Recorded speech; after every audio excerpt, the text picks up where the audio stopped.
In the winter of 1942, the Volga River lay frozen under a vast sheet of steel-grey ice. The city of Stalingrad, once a proud symbol of Soviet industry, had become a skeleton of stone and smoke. Where factories once roared with the sound of machinery, there was only silence, broken by the occasional crack of a rifle or the distant thud of artillery. The wind moved through the ruins like a living thing, howling through empty window frames, carrying the smell of ash and blood. The temperature hovered far below freezing, and every breath turned to crystals in the air. In this wasteland of fire and frost, hundreds of thousands of soldiers fought not for ground, but for survival. Among them was one man, a soldier of the German Sixth Army. His name is not recorded, for he could have been any of them: a farmer from Bavaria, a mechanic from Hamburg, a student from Cologne. His face is lost to history, his voice unheard. But through him, we can glimpse the daily life of those trapped in Stalingrad's frozen inferno. He arrived in the city in late September, when the air still smelled of smoke and dust rather than snow and decay. At first, he was told that the battle would be over in days. His unit believed that the city would fall quickly, another victory to be added to the long list that had carried them across Europe. But as the weeks passed, and as the rubble rose higher than the men themselves, that illusion began to crumble. Now, months later, the city was no longer a battlefield. It was a tomb. Streets had no names, only numbers in army reports. Landmarks became coordinates. Buildings became piles of brick. The Volga was both a lifeline and a wall, separating the trapped Germans from any hope of escape. Every morning, before the pale light of dawn, the soldier woke to the sound of boots crunching on frost-covered debris. He rubbed his hands together, trying to feel his fingers through wool gloves, stiff with dirt and frozen sweat. Around him, his comrades stirred in the darkness, wrapped in tattered blankets, the tips of their breath glowing in the cold. The faint glow of a cigarette was often the only sign of life in those early hours. They ate what they could: thin soup, a piece of bread, sometimes nothing at all. The hunger was constant, gnawing at the mind as much as the body. Their world had shrunk to a few square meters of rubble and ice, and every step beyond that meant danger. Outside, the snow fell silently over broken tanks and twisted metal. Somewhere beyond the smoke, the Soviets watched, waiting. The line between hunter and hunted changed with every passing day. The German soldier was trained for precision, for order, the narrator might say. But here, in Stalingrad, there was no order, only endurance. Each day blended into the next. The soldier cleaned his rifle, checked his ammunition, and prayed that the next supply drop would bring food instead of more bullets. Letters from home came less and less frequently. When they did arrive, they spoke of distant worlds, of warm kitchens, of wives and children, of holidays long forgotten in the cold. At night, he listened to the city breathe, a strange symphony of creaking metal, falling stone, and the muted sobs of the wounded. The darkness offered no comfort. The enemy was close, sometimes only a wall away. Voices could be heard through the rubble, Russian and German words mingling in the icy air. Sleep came in fragments, interrupted by shell fire or the fear that morning might never come. In those hours, he thought of home. He remembered sunlight and the sound of rivers that did not freeze. He imagined bread that was soft, water that was clear, skies that were not filled with smoke. By December, frostbite had claimed fingers and toes. disease spread faster than orders. The Luftwaffe promised supplies, but the sky remained empty most days. The soldier had stopped counting how long he had been there. Time had lost meaning. For every meter gained, hundreds of men died, the narrator continues. And yet, the battle continued, day after day, street after street, until Stalingrad itself seemed to consume them all. The soldier's face was thin, his eyes hollow but still alert. He had become a creature of survival, driven not by ideology or duty, but by instinct. His rifle was his only constant companion, his uniform his only shelter. When dawn came again, pale and colourless, he stood at the edge of a ruined courtyard. Snow fell gently over the corpses of comrades and enemies alike. He looked out toward the distant haze of the Volga, where columns of smoke rose into the grey sky. Somewhere beyond that river, he imagined, the world was still alive. But here, in Stalingrad, life and death had become the same thing. In the winter of 1942, the Volga River lay frozen beneath a vast sheet of steel-grey ice, stretching toward the horizon like a lifeless ribbon. Stalingrad, once a thriving hub of industry and commerce, had been reduced to a maze of shattered buildings and scorched streets. Factories stood as hollow shells, their machinery silent, coated in layers of soot and frost. The air was thick with smoke, the faint metallic tang of blood, and the bitter bite of the cold. Soldiers moved cautiously through the ruins, their boots crunching over broken bricks and frozen debris. Each step was measured, deliberate, as if the city itself could detect hesitation and punish it. Snow drifted across the streets in silent waves, covering shattered glass and the occasional fallen body, creating an eerie sense of calm that belied the violence hidden within each ruined structure. Among the men trapped in this desolation was a German soldier, one of many in the 6th Army. He could have been anyone, a young farmer from Bavaria, a mechanic from Hamburg, a student from Cologne. But his presence here was undeniable. His uniform, once clean and neatly pressed, was now frayed at the edges, stained with mud, soot, and the residue of winter frost. His rifle, polished and checked daily, was his constant companion, and his eyes, sharp yet weary, scanned every alley, every corner, for the slightest hint of danger. The city had become more than a battlefield.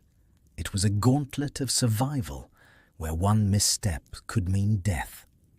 The early months had promised rapid victory. The army believed Stalingrad would fall quickly, just another step in a march across the Soviet Union.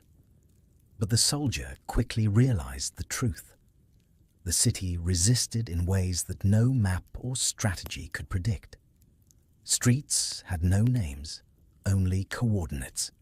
Buildings had lost their identities, reduced to rubble and ash. The Volga, frozen and silent, separated the German forces from retreat or reinforcement, its icy expanse both barrier and witness to the unfolding disaster. Each day became a test of endurance, a slow erosion of hope as hunger, frostbite, and exhaustion gnawed at the body. Mornings were bitter, filled with the sound of boots on frozen rubble and the quiet shuffling of men preparing for another day. The soldier rubbed his numb hands together, trying to restore warmth, and adjusted his tattered gloves. Around him, comrades stirred beneath thin blankets, the tips of their breath crystallizing in the air. Fires were rare and small, lit only to ward off frost and extinguished quickly to avoid drawing enemy fire. Meals were meager, a slice of bread, a sip of water, sometimes a spoonful of thin soup. Hunger was constant, gnawing at their stomachs and their minds alike. Outside, snow fell over twisted metal and shattered tanks, blanketing the city in white as though attempting to erase the violence beneath it. The enemy was ever present, but invisible. Soviet forces were entrenched in the ruins, watching, waiting, striking when least expected.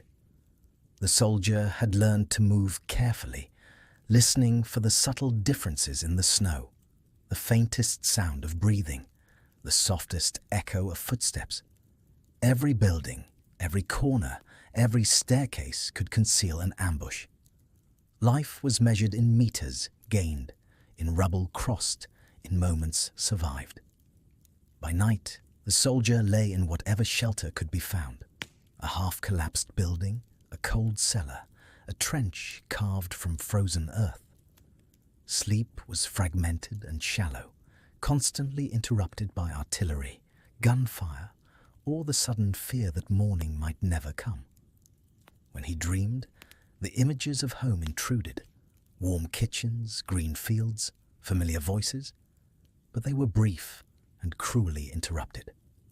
Frostbite claimed fingers and toes, disease spread quietly, and the ration of hope was ever smaller. Letters from home arrived sporadically, carrying distant warmth, but often only to remind the soldier of what he had lost. Despite the horror, the soldier continued. He moved through the ruins as a man inured to danger, his rifle always at hand, his senses sharpened by months of continuous threat. The city was a relentless teacher. Every day demanded endurance, patience, and attention to detail. The simplest acts, lighting a fire, melting snow, patching a coat, could mean the difference between life and death. The line between man and memory blurred beneath the frost, leaving only the struggle to survive in a city that had become both prison and battlefield.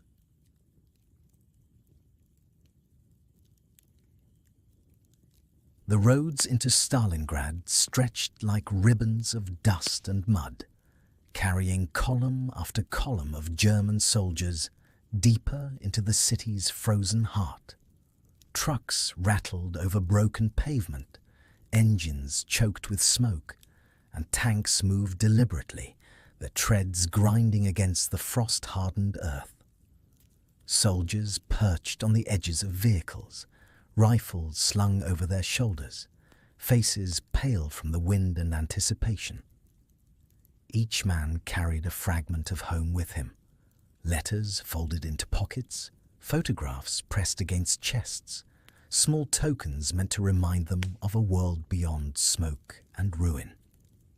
The journey had begun with confidence, the belief that victory was only a matter of hours, of days.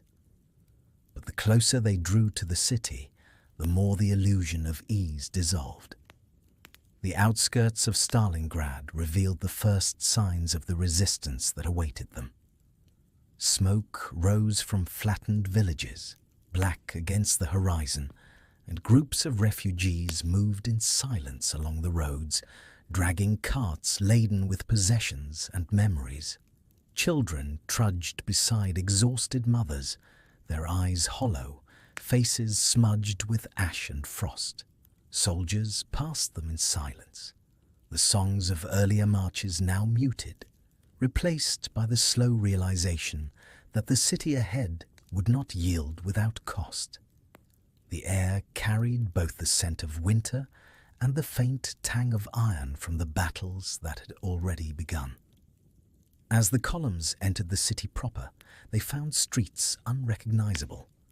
Buildings once proud and towering were reduced to skeletal frames, walls shattered, windows broken and jagged like the teeth of some monstrous creature.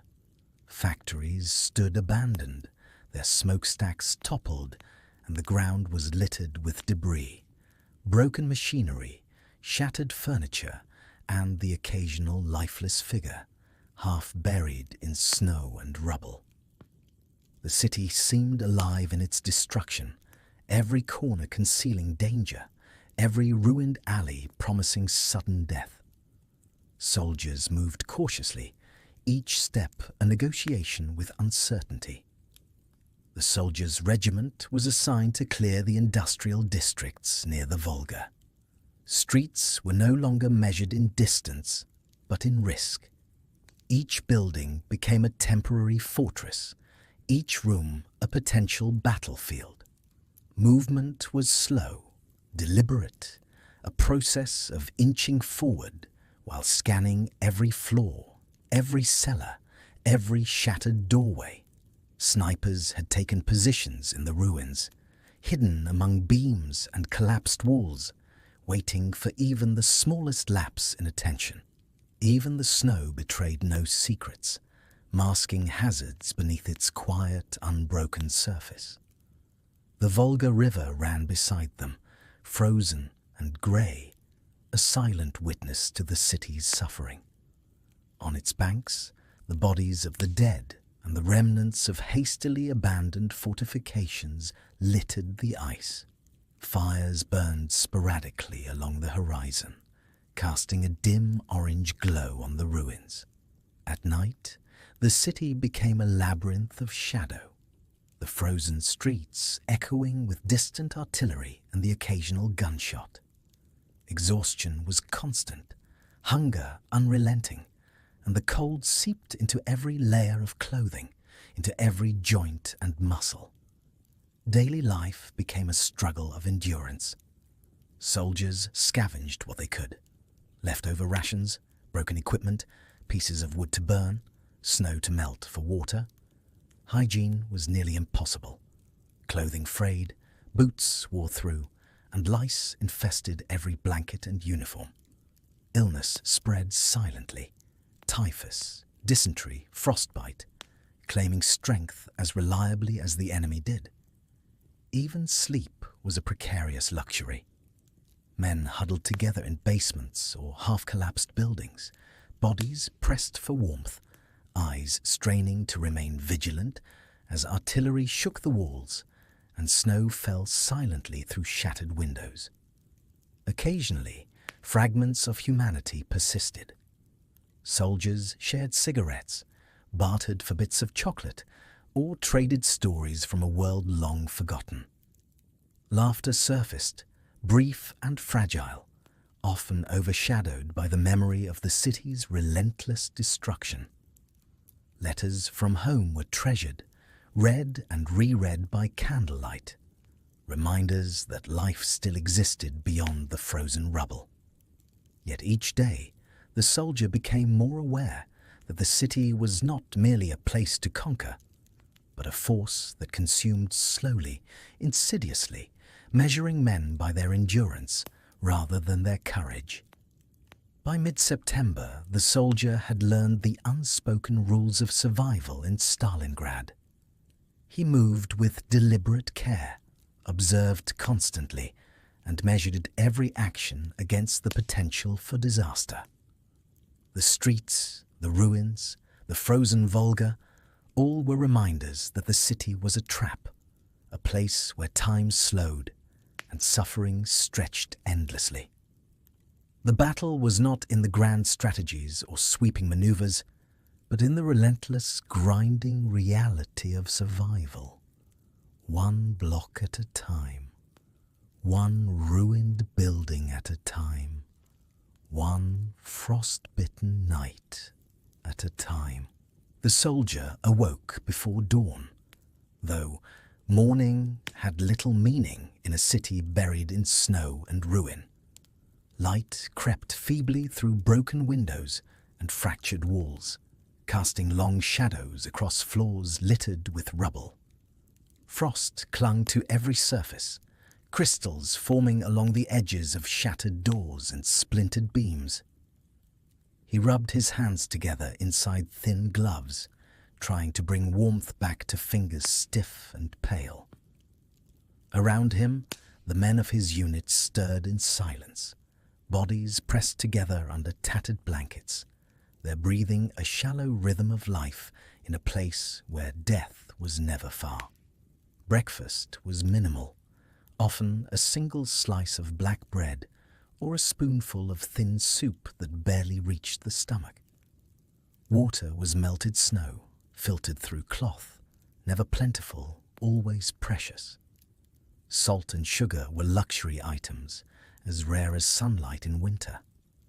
Hunger gnawed constantly, a companion as persistent as the cold that seeped into clothing, boots, and skin.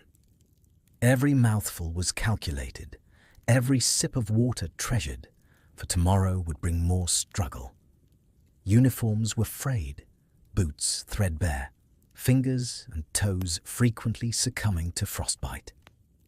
The soldier patched his coat with scraps of cloth whenever he could, using whatever thread and needle he could find. Even small holes could become deadly. Weapons were cleaned meticulously, the rifle a constant extension of the body, checked and polished despite exhaustion.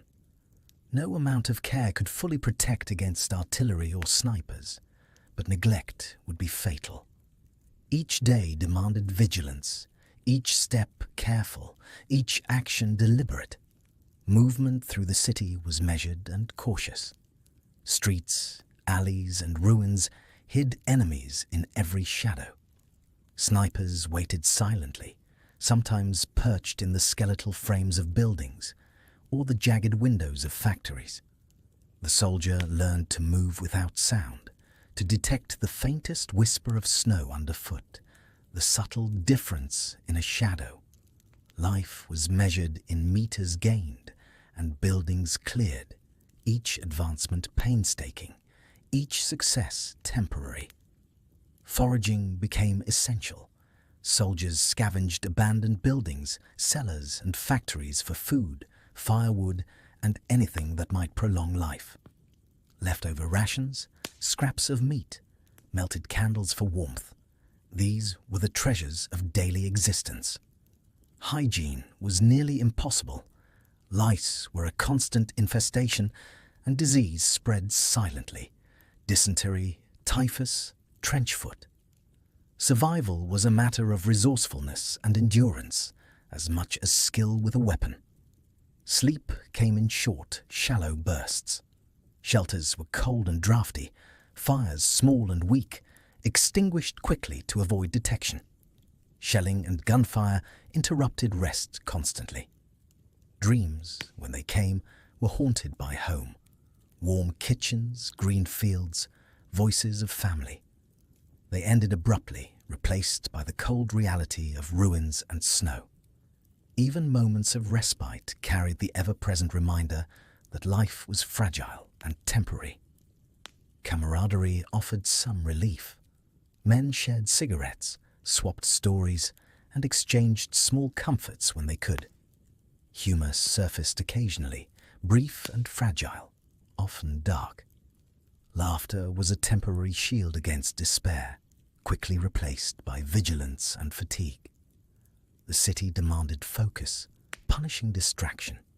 Each interaction was measured, weighed against the need for survival. Days were long, nights longer. The soldier tracked every change in the environment: new rubble, fallen comrades, movements of the enemy. Communication was inconsistent. Orders often came late or never. Routine became both discipline and necessity. Meals, patrols, cleaning weapons, patching uniforms, moving cautiously through ruins, all repeated day after day in a cycle that stretched endlessly. Life in Stalingrad was defined by repetition, by endurance, by the slow accumulation of hardship. By evening, men returned to their shelters, carrying what scraps of sustenance they had found. Fires were lit briefly, smoke curling through shattered roofs. The soldier checked his rifle one last time, wrapped himself in blankets, and settled into the cold floor. Outside, the wind howled through the ruins, carrying the scent of ice, smoke, and death. Inside, Men huddled, waiting for the long night to end, knowing that the next day would demand the same vigilance, the same endurance, the same quiet struggle to survive. Buildings in Stalingrad were no longer buildings. They were fractured skeletons, hollowed by artillery, fire, and years of neglect. Floors sagged, ceilings had collapsed, walls were pocked with bullet holes, and staircases led only to broken voids. Soldiers moved through them carefully, testing each step, listening for the groan of timber or the shift of rubble beneath their boots. Even the simplest act of entering a structure became an exercise in calculation and caution. Every corner could conceal snipers, every window an unseen enemy. The city had become a labyrinth of danger, its streets a continuous gauntlet of vigilance. Shelters were makeshift, assembled from the debris of once proud homes, factories and schools. Soldiers dug shallow trenches in snow and ice, piled bricks and rubble for walls, and covered openings with whatever could be found. Doors, boards, torn canvas. The cold penetrated even the thickest blankets. Fires were small, almost ceremonial, for their smoke attracted attention from hidden enemy positions. The soldier learned to huddle close to others for warmth, body heat a precious resource. Nights were long, and the mind remained alert to every noise, every shift in shadow. Sleep was shallow, broken, often replaced by the stark reality of frostbite creeping through toes and fingers. Rations were scarce, unreliable, and inconsistent. Bread was dry and dark, soup thin and watery, and meat often rotten or absent. Soldiers scavenged what they could from ruined stores, abandoned cellars, and the corpses of animals and men alike. Each meal was a victory, each sip of water a small relief. Hunger gnawed constantly, but it was accompanied by the cold and exhaustion, each amplifying the other. The body ached, and the mind began to focus only on survival, each action measured against immediate necessity. Sanitation was nearly impossible. Snow served as water, the city itself as a toilet.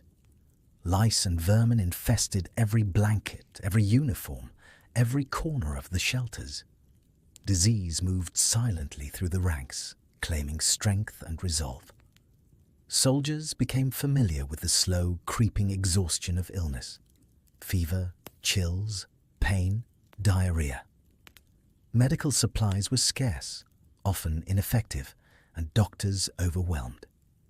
Each day was a test of endurance against not just the enemy, but against the environment itself. Amidst the ruins, soldiers developed routines of survival. Weapons were cleaned with whatever scraps of oil and cloth could be found. Clothing was patched continuously, boots stuffed with rags, gloves layered to stave off frostbite. Each step outside the shelter required preparation. A scarf to cover the face, extra gloves, careful scanning of the streets and rooftops. Even the act of breathing became a measured activity, careful not to reveal one's position to snipers or patrols. Life had narrowed to a series of cautious movements, each dictated by the need to stay alive. Communication between units was intermittent. Orders were delayed, sometimes arriving hours or days late, and often contradicted the reality on the ground. The soldier learned to act with initiative, relying on observation, experience, and instinct. Coordination was difficult, and the city's destruction interfered with supply lines. Food, ammunition, and reinforcements arrived irregularly, creating a sense of isolation and uncertainty. Men became self-reliant out of necessity, their survival dependent on individual discipline and endurance as much as strategy or command. Even in these conditions, moments of humanity persisted. Soldiers shared small comforts: a cigarette, a scrap of chocolate, a whispered story of home. Laughter occasionally emerged, brittle and fleeting, as men confronted absurdity and the constant presence of death.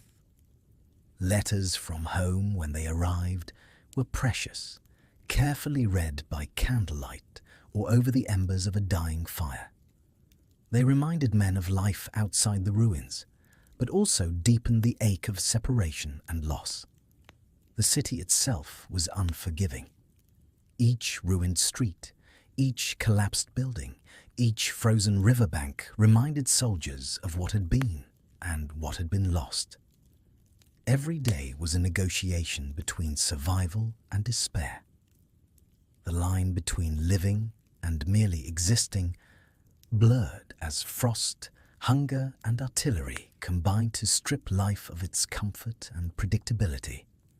The soldier learned that the city demanded patience, vigilance, and resilience, a slow endurance measured not in victories, but in continued existence.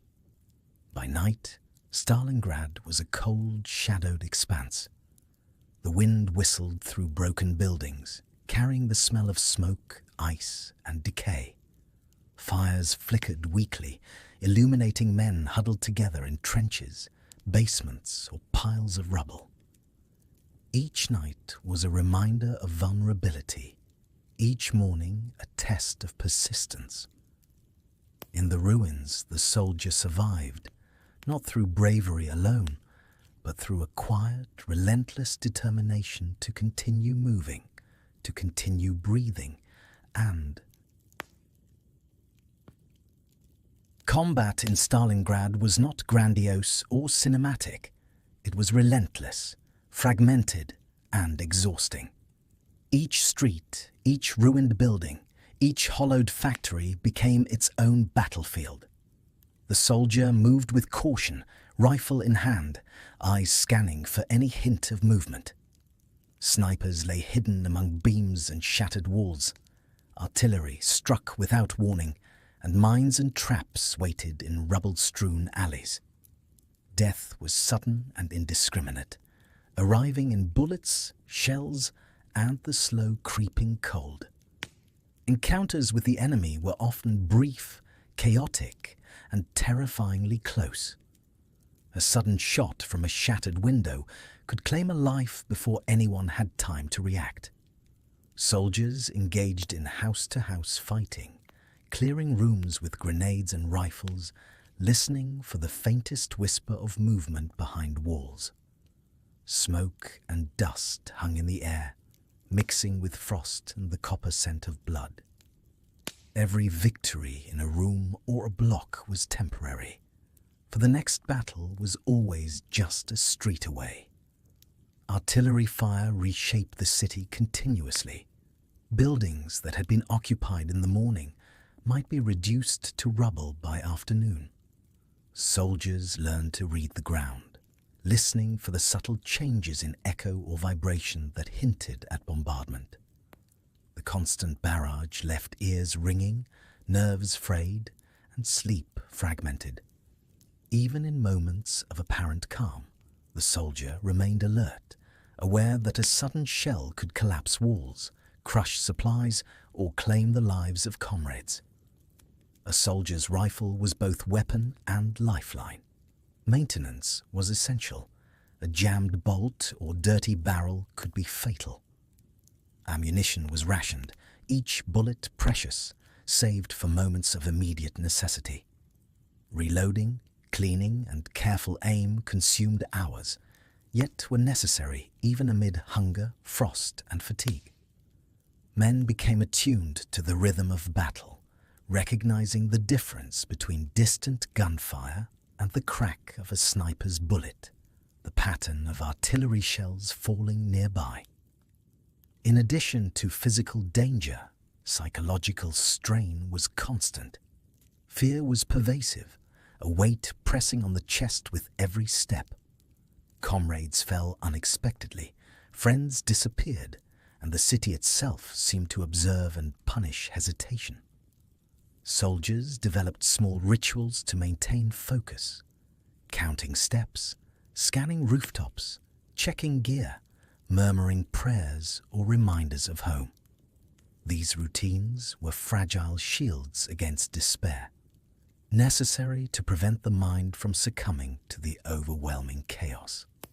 The rhythm of combat merged with the rhythm of survival.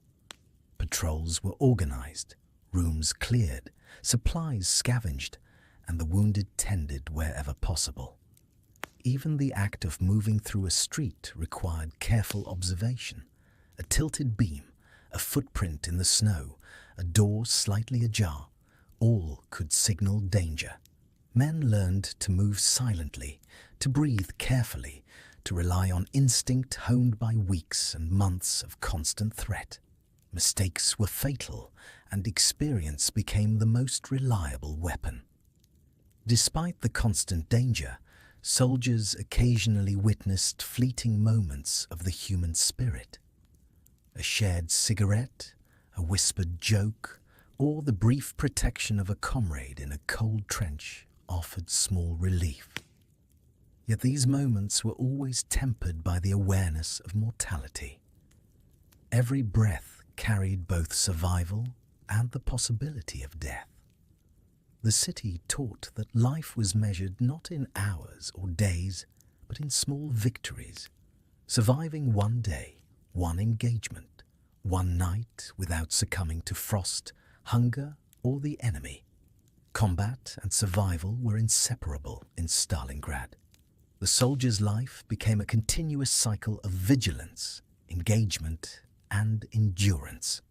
Victory was not measured in territory gained, but in continued existence, in the ability to navigate the ruins, to maintain weapons, to find warmth, and to withstand the daily barrage of cold, hunger, and enemy fire.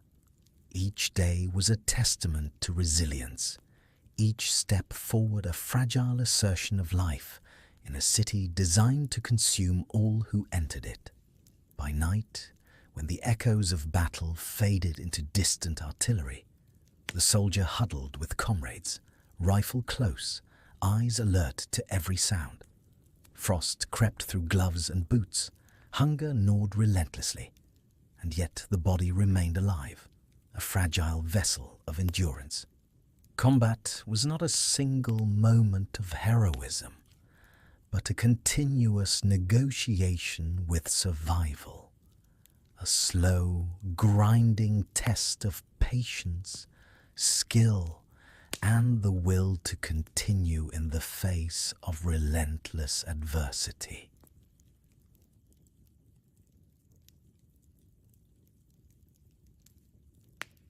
By late November, the city itself had become a trap.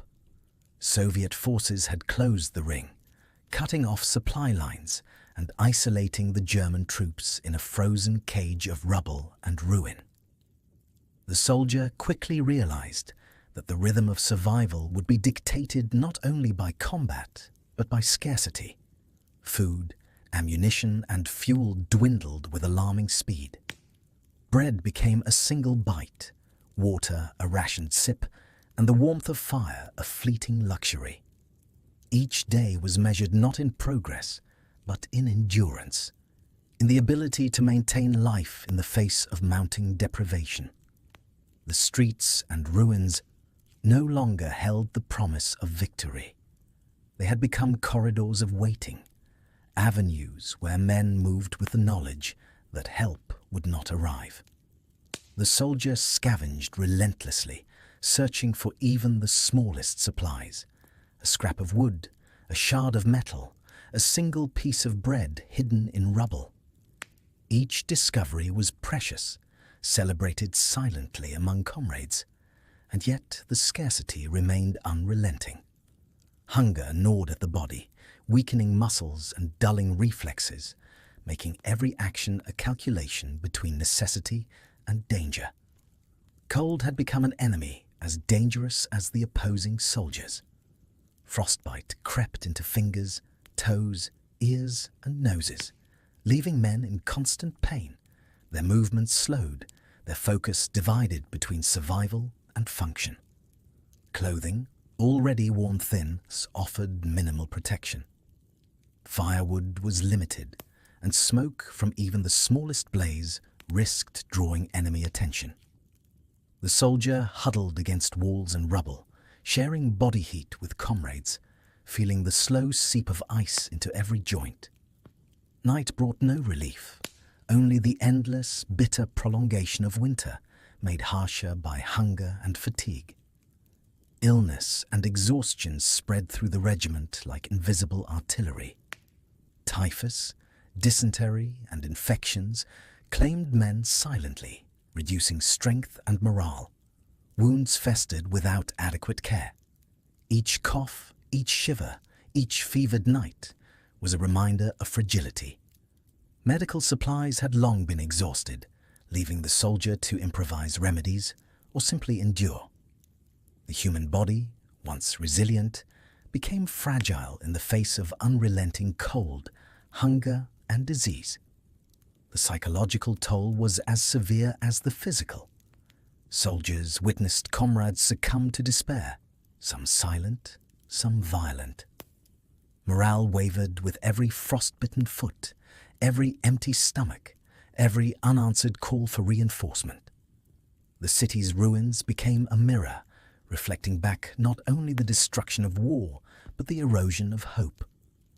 Even brief moments of camaraderie were shadowed by fear, and laughter, when it emerged, was thin and brittle, immediately replaced by vigilance. Combat did not cease with encirclement. It intensified in unpredictability. Skirmishes, sniper fire, and artillery continued to claim lives, sometimes in the same ruins where the soldier had slept just hours earlier.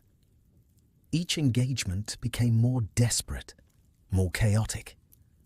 The soldier moved not with ambition, but with survival in mind, careful to preserve strength, conserve ammunition, and avoid unnecessary exposure. Victory was measured in endurance. Each day survived a minor triumph against insurmountable odds. Supply drops from the air were rare and unreliable. Parcels often missed targets, destroyed by wind, enemy fire, or snow. Even when food or ammunition arrived, it was insufficient to sustain the regiment for long. Soldiers learned to stretch rations, to conserve fuel, and to improvise warmth and sustenance. Survival became a test of ingenuity as much as endurance, each act a fragile negotiation between necessity and danger. By mid-December, the city seemed to close in entirely. Streets, rivers, and ruins no longer offered options, only the constant presence of death and cold. The soldier's life was a cycle of movement, observation, and endurance, each day a careful balance between exposure and concealment. Hope existed only in the simplest terms: warmth for another night, food for another meal, breath for another hour.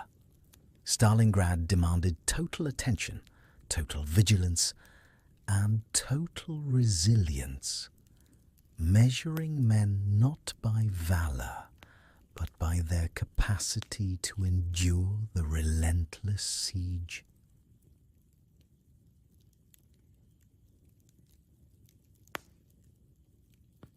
Winter in Stalingrad was merciless. Temperatures plunged far below freezing, the air sharp and brittle, each breath a reminder of fragility. Snow blanketed the city, filling streets and alleyways with icy silence. Yet concealment was a double-edged sword. The soldier could move unseen, but each step brought him closer to frostbite or the shrapnel of hidden mines. Every exposed inch of skin was vulnerable, every movement slowed by layers of tattered clothing and frozen muscle. Life became a constant negotiation with the cold, a relentless adversary as unforgiving as any enemy soldier. Rations were nearly non-existent. Bread, when it could be found, was stale and mouldy, meat a distant memory, water frozen and difficult to access. Hunger gnawed with increasing intensity, dulling minds, weakening bodies, and eroding coordination. Soldiers scavenged ceaselessly, venturing into shell-pocked streets and collapsed buildings, risking sniper fire and artillery for a single scrap of nourishment. Each small find brought fleeting relief, yet the awareness of scarcity remained omnipresent, a shadow over every action. Frostbite claimed fingers, toes, and faces with a quiet persistence.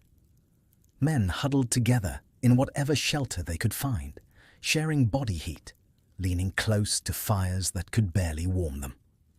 Sleep became shallow and intermittent, broken by coughing, shivering, or the distant rumble of artillery. The soldier's body ached constantly, joints stiff, muscles numb, skin cracked by cold and wind. Survival depended on endurance, yet even endurance had limits. Some succumbed to frost, others to the relentless erosion of strength from hunger and fatigue. Illness ravaged the remaining troops. Typhus, dysentery, and gangrene spread unchecked, turning simple wounds or minor colds into life-threatening conditions. Medical supplies had long been exhausted, and improvisation became the only recourse. The soldier treated wounds with snow and scraps of cloth, sharing rudimentary remedies with comrades. Yet the cold, hunger, and filth conspired against recovery, and each day carried the grim potential of death without ceremony, often alone and unnoticed among the ruins. Morale faltered as the siege tightened. Desperation etched faces and hardened expressions. Comrades whispered of home in halting tones, of warmth and food, of families long unseen. Some turned silent, staring into the snow as if seeking an escape from reality. Others clung to small routines, checking weapons, patching clothing, shuffling through streets to scavenge supplies. Each act, no matter how trivial, became a lifeline. Even minor successes, a warm corner, a sip of thawed water, a scrap of bread, were monumental victories against an unyielding environment. Combat continued, but it had changed. Fewer men remained to fight, and every engagement was a desperate struggle to maintain position or avoid annihilation. Ammunition was scarce, and the soldier often relied on captured weapons or improvised means. Encounters were close, brutal, and frighteningly intimate. The ruins of the city amplified danger. Every corner concealed potential death. Every alley offered a fleeting chance at ambush. Fighting was no longer about strategy or glory. It was about survival, moment to moment. The psychological weight became almost unbearable. Fear, grief, and fatigue merged into a constant presence. Every blast, every cry, every falling structure reminded men of their vulnerability. Yet soldiers endured, relying on habit, instinct, and the stubborn human desire to live. Small gestures, a shared word, a brief look, a hand on a shoulder, carried immense significance, fragile threads of humanity in a city that had become a frozen tomb. By late January, the city itself seemed uninhabitable. Snow and ice filled streets. Corpses lay frozen in doorways and alleys, and every building was a fragile shell. The soldier moved with care, conserving strength, shielding himself from the wind, and maintaining a fragile awareness of the surrounding dangers. Life had been reduced to its simplest elements: warmth, sustenance, safety, and the continuation of breath. The siege measured men not by victories or losses, but by their capacity to endure the unrelenting assault of winter, hunger, and isolation.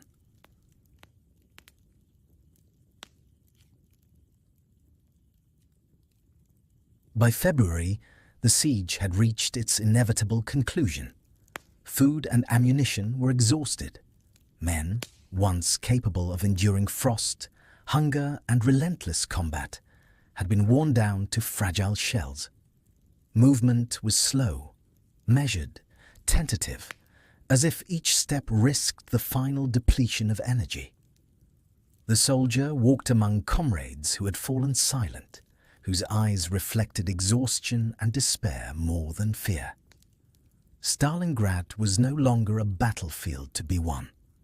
It was a cage in which survival itself had become tenuous.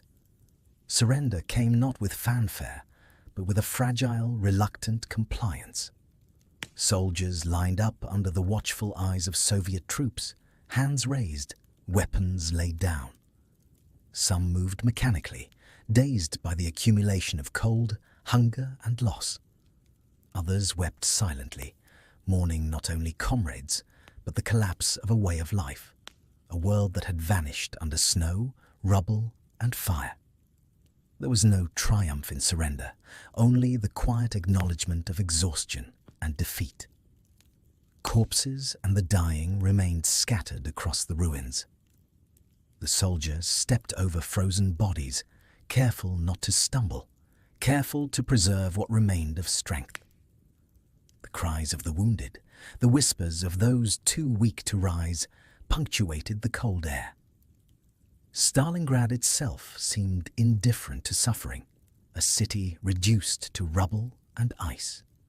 Its streets and buildings bearing witness to human endurance and human cost alike. Survival had become the smallest, most precious victory imaginable. The aftermath was a slow, numbing ordeal. Captured soldiers were moved under guard, their pace dictated not by comfort, but by necessity. Hunger, frostbite, and exhaustion accompanied them at every step. Some succumbed during transport, bodies left behind in the snow, silent reminders of the fragility of life. Others endured, driven by instinct and stubborn will, clinging to the faintest possibility of survival. Each day became a test of patience and endurance, each breath a minor triumph over accumulated suffering. The psychological toll persisted long after combat ceased. Memories of fallen comrades, of streets reduced to rubble, of frozen nights and relentless hunger lingered, etched deeply into minds already frayed by months of stress. Sleep, when possible, was haunted by echoes of artillery, shouts, and cries. Even in captivity, men moved cautiously, wary of danger, mindful of the frailty of life. The city's destruction had become internalized, a constant reminder of endurance and loss. For those who survived the immediate aftermath, survival was measured not in days alone, but in resilience. Scarred bodies and minds adapted to the harshest of lessons. That life could continue even when comfort, hope, and certainty had vanished. Every ration of food, every whispered word of camaraderie, every step forward through snow or rubble was a reaffirmation of existence. The soldier, though diminished, carried the imprint of endurance, a quiet testament to human perseverance under unimaginable conditions. Stalingrad itself remained a frozen, broken landscape, indifferent to allegiance or victory. Streets, once vibrant, were empty, filled only with the remnants of combat and decay. Buildings lay shattered, their skeletal frames casting long shadows over streets once filled with life. The soldier moved through these ruins, a silent witness to the cost of war. Every action, breathing, walking, scavenging, became an assertion of life in a city designed to consume it. Even after surrender, Stalingrad demanded vigilance and respect. Survival was not simply the absence of death, but the preservation of body and mind against harsh elements, disease, and trauma. The soldier endured in this liminal state, neither fully defeated nor fully alive in the world that had once existed. The city had stripped life to its essentials, leaving men to measure existence by warmth, sustenance, and the simple continuity of breath. Each day was an achievement, each step a quiet act of resilience, and each memory a testament to the unyielding human capacity to endure even the most relentless adversity.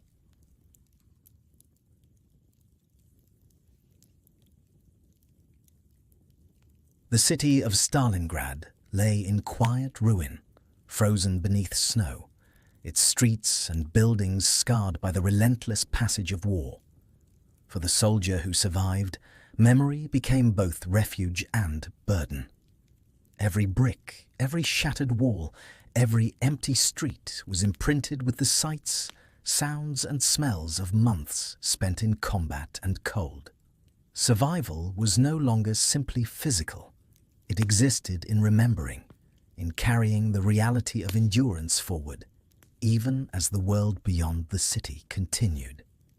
The experience of Stalingrad reshaped the soldier's understanding of life and mortality.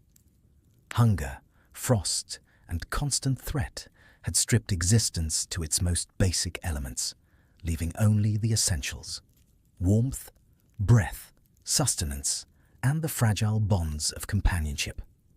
Acts once taken for granted, sleep, conversation, a warm meal, became extraordinary achievements. Each memory of endurance reinforced the awareness of fragility, but also the capacity for resilience, a testament to human persistence under unimaginable conditions. Comrades lost in the ruins were never forgotten. Their absence lingered in the mind, in the pause before movement, in the careful attention to every sound in the streets, in the quiet moments of reflection. Survival carried with it a weight of responsibility, to remember, to bear witness, and to honor those who had not endured. The soldier's body may have recovered, but the mind remained entwined with the city, with frostbitten nights, empty rations, and the unyielding struggle to live another day. The lessons of Stalingrad were inscribed not in strategy or glory, but in endurance and human resilience. Every decision, every movement, every small victory of survival was an assertion of life against overwhelming odds. The soldier learned to navigate scarcity, to balance risk and necessity, and to find meaning in fleeting moments of warmth, camaraderie, and breath. Even in the face of defeat, the act of surviving became its own form of triumph, a quiet and persistent testimony to the human spirit. Time eventually moved forward, but the shadow of the siege lingered. The soldier carried memories of ice, hunger, and ruin, along with the echoes of fallen comrades. These experiences shaped perception, action, and understanding of the fragility of existence. Even years later, the mind could summon the streets of Stalingrad, the sound of distant artillery, the ache of cold and hunger, as vividly as if no time had passed. Memory became a bridge between endurance and identity, between past suffering and present awareness. Stalingrad's ruins, frozen and silent, became more than a battlefield. They became a testament to human endurance, a reminder that survival is measured not only in victory, but in the quiet persistence of life amid destruction. The soldier, though scarred and diminished, carried forward the essential lesson of those months, that even in the harshest, coldest, most hopeless circumstances, human beings possess the capacity to endure, to adapt, and to continue, step by cautious step, breath by fragile breath.